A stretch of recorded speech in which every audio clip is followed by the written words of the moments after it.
Welcome back to the program. This is still the Polity reaching you live from Abuja. And right now we'll be delving into the conversation on the review of 2023 and a projection into 2024. It is the second day of January in 2024. We've just begun the year, like I said earlier. But now we'll be delving into what our expectations. At the start of the program, we brought you back the video or the speech by President Bola Ahmed Tinubu on the 1st of January to give you an inkling of what the presidency and the leadership at the very top level has to say or thinks about how 2024 could go. And having listened to that, now we'll be dwelling on the matter and other issues arising. I'm joined in the studio now by policy analyst Mr. Tajuddeen Ahmad Tijani. He joins me to do justice on the issue. Good afternoon and welcome to the program. Good afternoon, my brother. All right. Happy New Year. It's good to see you. Same to you, my Welcome brother. back. All right. So, for sake of time, we might have to hit on a host of issues very quickly. So let's start with 2023. What were your thoughts? How did you view that year? What were the lessons learned? Well, if you look at the 2023 year, we can say it was good for some, while some had bad experience. But always we should look at our gains. Our loss should not be matters, but let us try as much as possible to see that where we have lapses, we try and amend so that at least the 2024 will be a better year for all Nigerians. Yeah. At least from this perspective, from the leadership perspective, we have changed of government from one administration to other, even though it was the same party that was re-elected in the same year, and like it's continuous process. But most of analysts label the government that has recently took over as lower than expected, though we hope the 2024 will be a little better. The government is much aware of where it has lapses. From the one when the president in his inaugural speech, he decided to say that we have withdrawn fuel subsidy. We have this, even though most people, most of the experts in the oil industry say that it's good for our economy to remove the fuel subsidy. But the problem is that we have tweaked it, the country or the leadership, the presidency, they try not to do it in a logical way, in such a way that what we expect that once you said you decided to remove fuel subsidy, so what are your plans to augment to cushion the effect of the removal of subsidy? I'm so sorry to cut in here. This was actually one of the president's key points in his speech, speaking about his need for the decision and all of that. But I just want to quickly sidestep to another issue now. 2023 was the year that brought in the president. Certainly. Brought in majority of the state governors, the National Assembly and so on. The National Do Assembly. you think perhaps 2023 was overshadowed or, taken over by matters of politics? Certainly that is it. While instead of us to at least try and give other priorities important, then we give much priority to politics, even though we cannot run away from politics, since it is the politics that determine how our country should govern. But giving the politics more priority is something that is much worrying. It's something that we should look at in such a way that we should not allow politics to overshadow some of the policies of the government, like our economy. The issue of economy is what we are dealing day-to-day activities, because if our economy is in comatose, we cannot move forward as a nation. We should not allow politics to overshadow some other things. The issue of our education, the issue of our economy, if you look at it from day one, from the previous government, the 2023, the dollar to naira exchange rate is always going in a direction that we don't expect it to be. So the problem is, however, what are the government trying to do to see that it has improved in the places, in the areas that we have lapses, especially in the economy? I don't want to tell you, everybody knows, even the government, it is only the upper class that are enjoying this country. It is only the government officials, the elected officials and the appointees, they are the one. While every day they told Nigerians that we should be patient. Yes, of course, we need to be patient on certain aspects, but we should not allow our patience to overshadow all other things. They should not allow us to take to the wall. They should not allow Nigerians to be provoked in such a way that we are seeing them living flamboyantly with the taxpayers' money, while on the other hand, instead of it is everybody that is expected to sacrifice for the benefit of this country, so that our country can move forward, so that we can progress as a nation, while they neglect the poor, instead of the lower class to at least have on certain level of decency, certain level of understanding, certain level of tolerance, so that we can tolerate the government in certain level, so that at least all Nigerians can be fit. Let's have a 3 square meal. At least if people cannot get 3 square meal, at least 2 square meal. But sadly, if you go to, you see the state of Abuja, beggars everywhere. In other states, especially in the northern state, beggars everywhere. Instead of us to go back to farm, but how could we go back to the farm? We cannot go back to without enabling environment. We cannot go back to the farm without mechanized modern system, so that at least we can feed our country. The local production is getting low. Companies are closing. They are running away from the country, which is very sad, which is sad experience. If we continue dependency on imported product, we are not going anywhere. We have to see how can we be innovative? How can our country progress? How can we move forward by innovating, by producing things that will benefit our country? Let me give you an example. Mostly the wood, the plywood we are using in the country, the local material is here in this country, in Taraba State. Every day you will see wood for trucks, wood that we made our chairs. Most of our chairs. Are these imported? The finished product is imported from China, while the local materials are there. They associate locally in world. Why can't we invite those companies to come and operate here? What are the problems? Let us see how we can manage our things. If every time we depended on imported project, we cannot move. That is the genesis of why the dollar is always rising. Importation every day. If we cannot be producing things here locally in the country, but how can we produce things in our country without exporting, without too much dependent on exporting? Government must leave enabling ground for our businesses, for our locally small-scale businesses to thrive. But the issue of taxation is something that is so much worrying. You will see tax everywhere. You are being taxed while things going from one place to another. Police are on their way. I call it, instead of checkpoint, they made it extortion point. They are collecting money, and all those monies that they are collecting, it goes back to the final consumer, which of course, if the final consumer is charged higher price, that is what brings hardship to the country. You understand? What is the security structures, especially the police that are all over our highways? What is the genesis? Is their salary not enough? Is their welfare not enough? Let's see how much is budgeted to the security agencies. Are they utilizing it? Let the National Assembly work the way it's supposed to be, while their attention is always buying flamboyant things, instead of to give more attention on oversight function. Just a moment. Speaking about, you mentioned the police. Speaking about security, very recently the issue now that's making the rounds and dominating the conversation at the moment is at the Plateau attacks. Very sad. Very sad. With dozens of people killed now, and in 2 attacks, I believe, so far. I'd like to get your thoughts about it. There's been some level of condemnation, or should I say, criticism of the president, particularly because his speech yesterday, the speech that's ushered in the new year, didn't include that issue. And it was expected that at the very least he would have made mention of it to empathize with the victims and so on.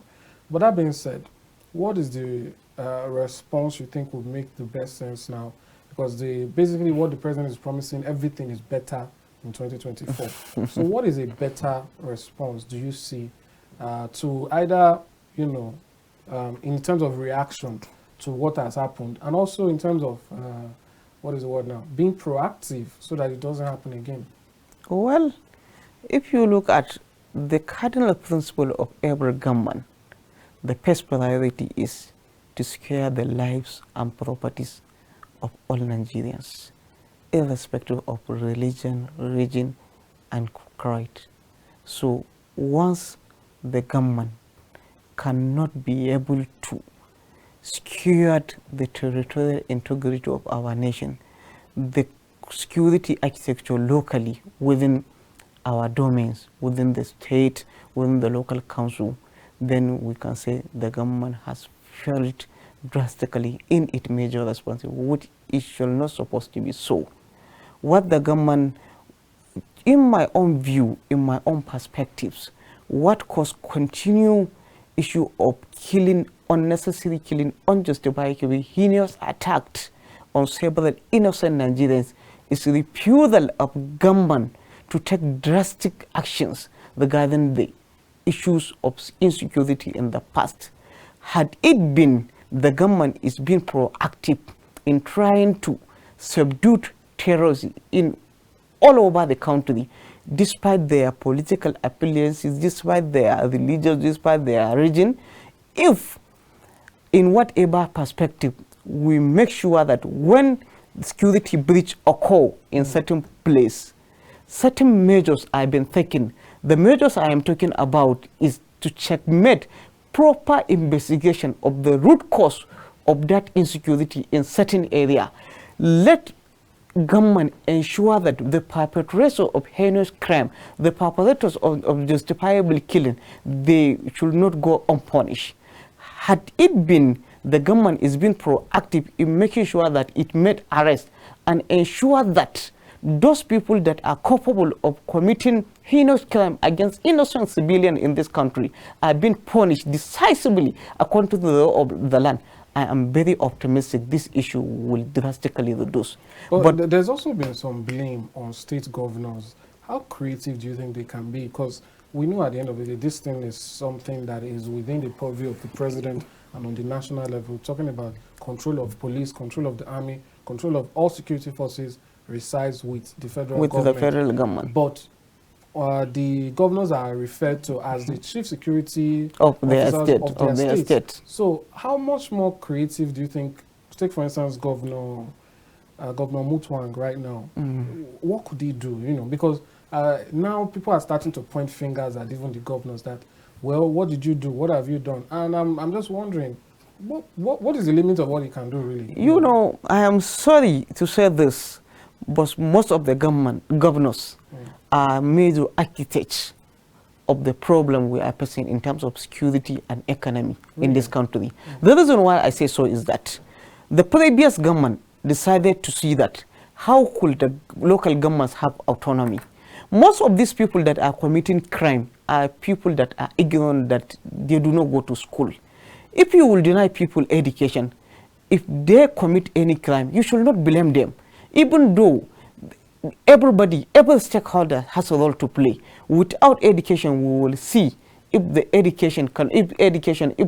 ruling class decided to ensure that the poor masses will not go to school because of certain measures that they put in place, opening private schools and taking their children abroad to study while they leave our primary school and secondary school in comatose. The issue of insecurity will not be a thing of the past.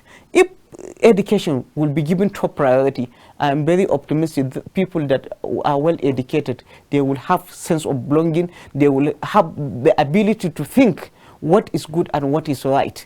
We have problem of this. We try, the previous government try as much as possible to see that the local governments have autonomy.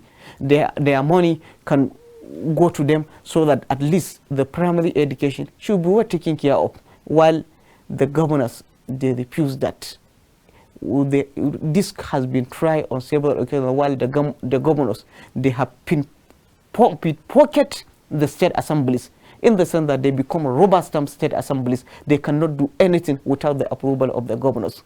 Had it been they gave level playing ground so that there is local government autonomy, the level of the money that belongs to the local governments are channeled to those communities. The issue of insecurity with education, we can fight it. We can fight it in such a way that if they are this, we have to share intelligence. Without sharing intelligence from the local, most of these problems, they are happening in the local. And I'm very optimistic. The security agencies alone cannot fight insecurity in this country. There must be coordination. Yes, you made a key point there, and I think that's the question. What is hindering that sharing of intelligence? Where is the gap? Because there is no synergy. What we believe, I think from the governor's recent press interview where one of the victims talked, he said something, he made mention that he understood the language of the attackers, and he kind of implied that he could, or maybe he knew them, so to speak. So it's as though what we keep hearing is that even when we speak to hostage negotiators on the program here, that all these people, they are known, everybody knows them. What's the gap? What is stopping that transfer of intelligence between the local community and the security agencies? These people, this is where they come from.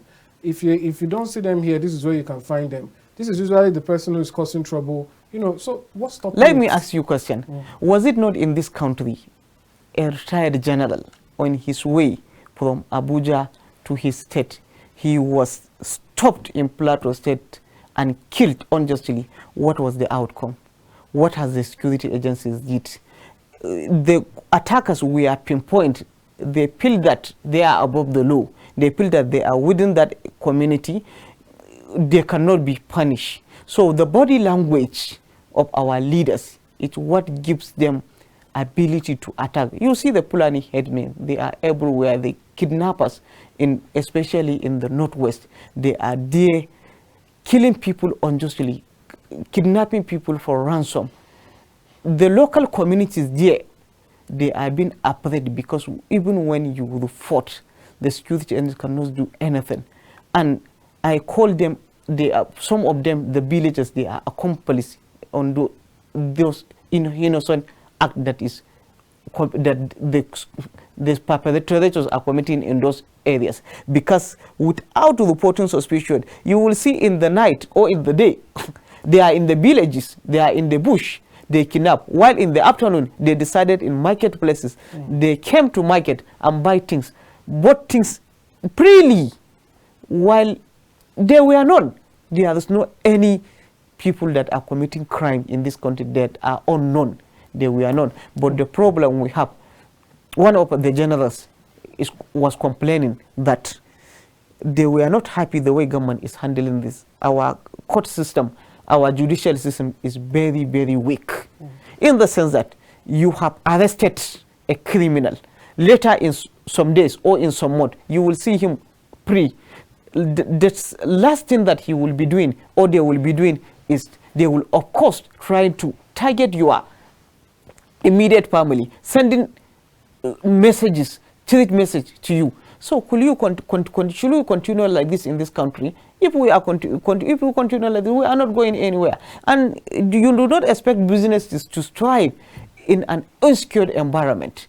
That is the reason why some foreign companies that are coming, they are leaving the country because there is no insecurity. And without proper intelligence sharing system, our local traditional institution must be involved in the security architectures of this country. So it should be the government reaching out to these people. It should be the government should reach out to them because they know what they can do.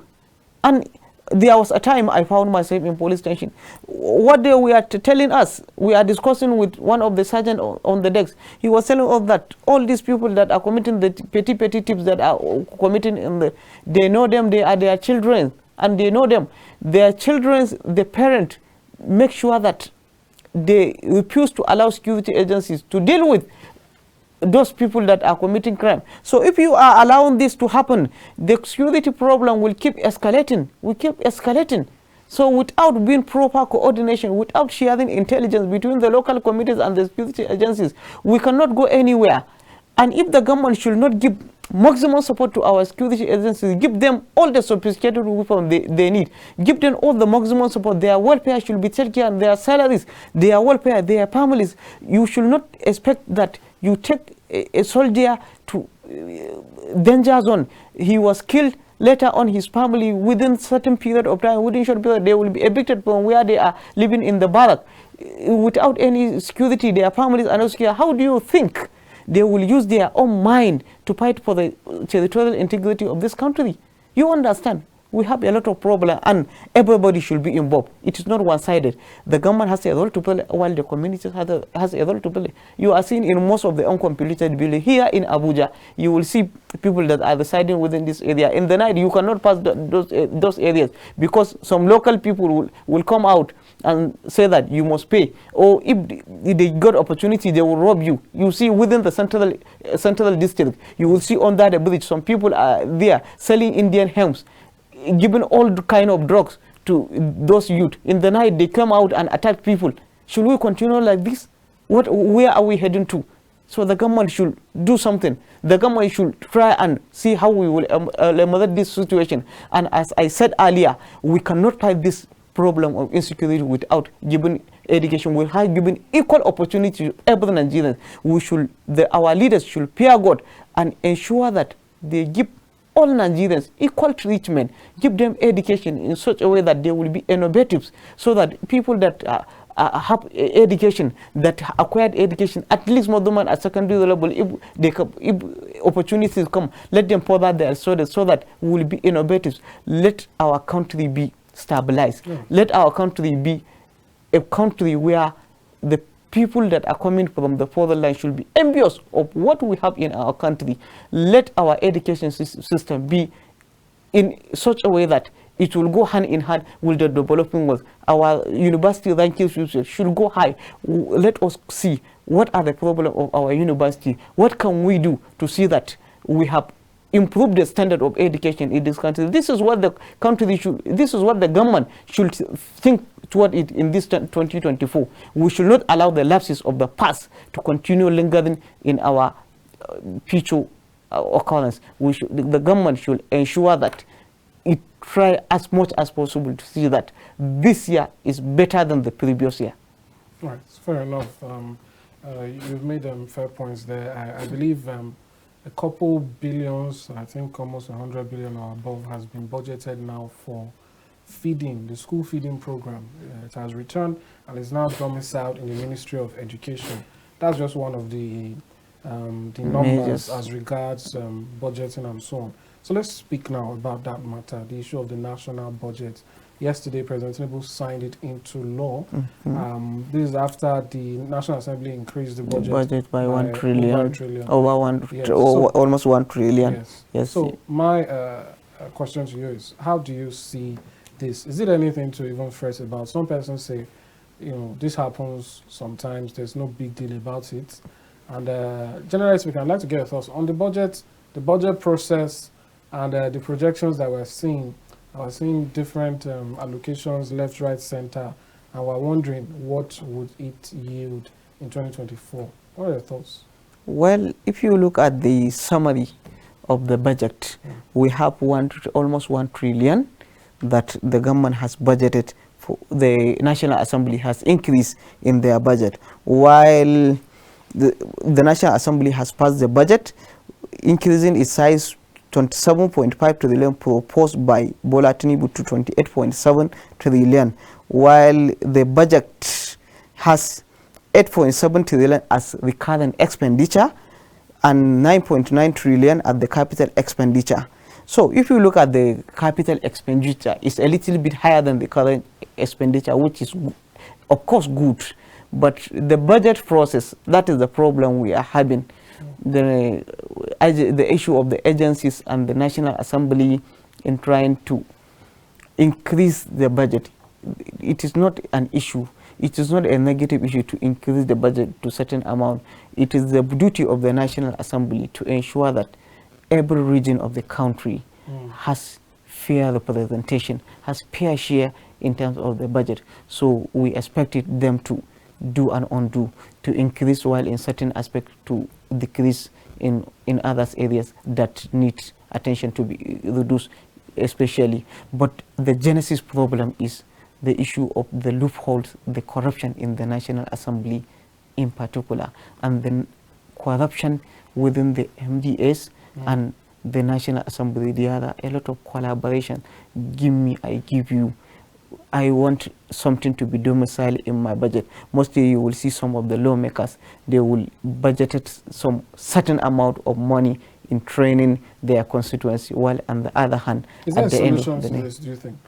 the solution is within the ambit of the Nigerians to ensure that You mean whoever, Nigerians? yes, Nigerians, Okay. Nigerians, are they not Nigerians that give their mandate to those people that are represented in the National Assembly? So you should know who you should send to the National Assembly. You should ensure that that person is not there to protect his own personal interests. That person should be the interest of the nation and the interest of his immediate constituency is paramount. To ensure that those people that are being elected, are they competent enough that they can defend our interests in the National Assembly? Are they competent enough that they will be part of oversight function to checkmate the ministries, department, and agencies in order that what is expected of them, are they doing what is expected of them? What is the level of performance of the last budget, of the 2023 budget, and what is our projection in terms of what do we want to achieve in the 2024 budget? That is what, and government should give priority to what is much important, that is especially the capital expenditure. Our roads are in comatose in most part of the country. We need the money earmarked for agriculture should be ensure that there is a list of those funds, and those funds are judicially used so that they will benefit not the farmers of Abuja, not those that just write on paper, not just that can sign on the bill, while those that are in the rural areas, are they benefiting from that the amount of money that is earmarked to improve the agriculture? How can the people in the villages, how their seedlings can be improved so that at least we can put ourselves in the country? The corruption term in the National Assembly, the collaboration between, we do not say that government, yes, they are supposed to be synergy between the legislature and the executive arm of government. There should be there, but those synergy should be in the best interest of Nigerian people, should be in the best interest of the Nigerian masses. Let our people not be only myself, what I should get. But the problem we have in this country, you will see someone spend 4 years in the National Assembly. Perhaps his people think that it's enough time for him to come back home. So he is thinking of what should I leave for my children. This is what triggered the amount of stealing that is happening in most of the government. But thinking about themselves. Yes, themselves. But the issue of your family, if a family has guarantee of good future, that you know their education will not be a problem, they can be able to feed without headache, they can be able to go to schools, they can be their proper education will be given to equally all Nigerians. Had our leaders think boldly, think beyond their families, let it be the general well-being of the country, we will not have a problem of thinking my family will suffer if I die. Even though nobody will raise you and tell you that your family have been suffering when you leave this world. You understand? People should think, let the country pass, let the welfare of the Nigerian populace pass, so that if this country is given priority, at least things will be better. Our network, the railway system, if it is working, the issue of problem we are crying, the removal of subsidy, the price of petroleum has skyrocketed, has gone high. Most of our good will be going through the railway. You understand? If government give priority to reviving our railway system, we will see the movement of goods and services will be cheaper with rail. But sadly, you will see that we have the railway track and some criminal element within our domain. They try to blow those kind of critical infrastructure. That is why I say the issue of safeguarding the government properties belong to everybody. Everybody should be on deck so that at least whatever belongs to the masses is protected by all the masses. Not only the leaders should be, all the security others should be involved. Everybody should come on board so that at least the level of implementation of the budget will be, of course, let it be higher than what we have in the previous year.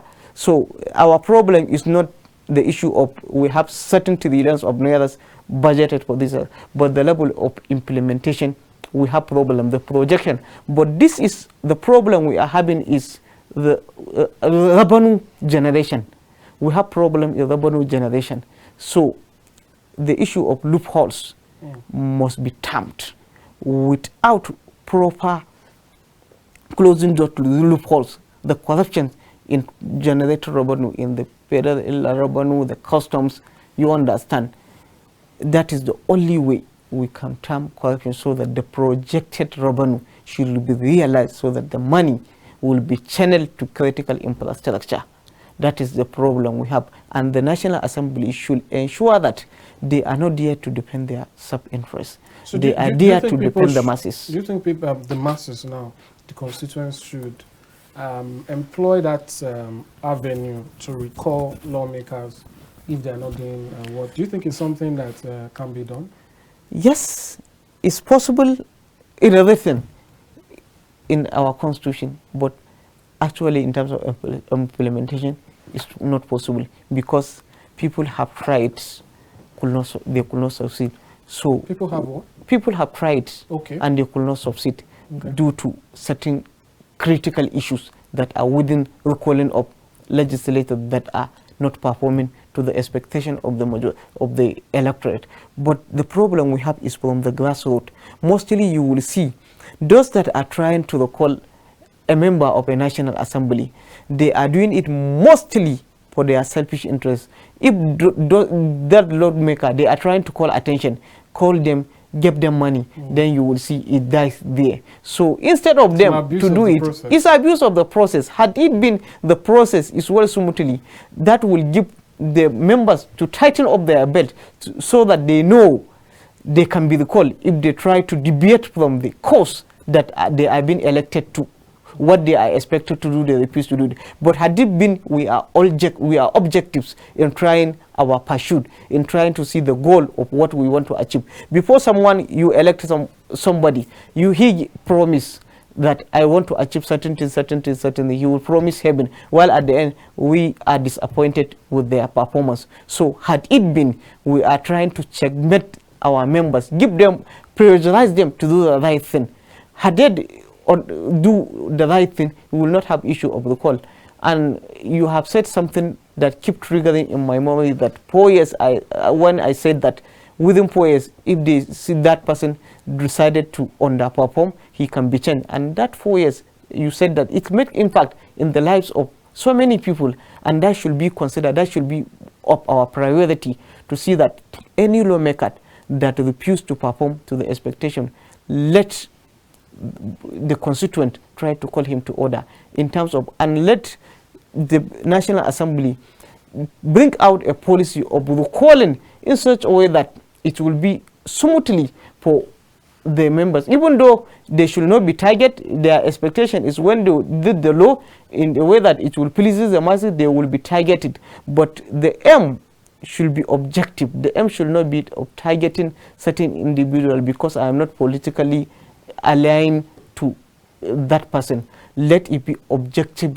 because of performance. Once a leader is being elected, he does not belong to any political party, even though it is the party that gives him his mandate to be there. But he should understand he is leader of all.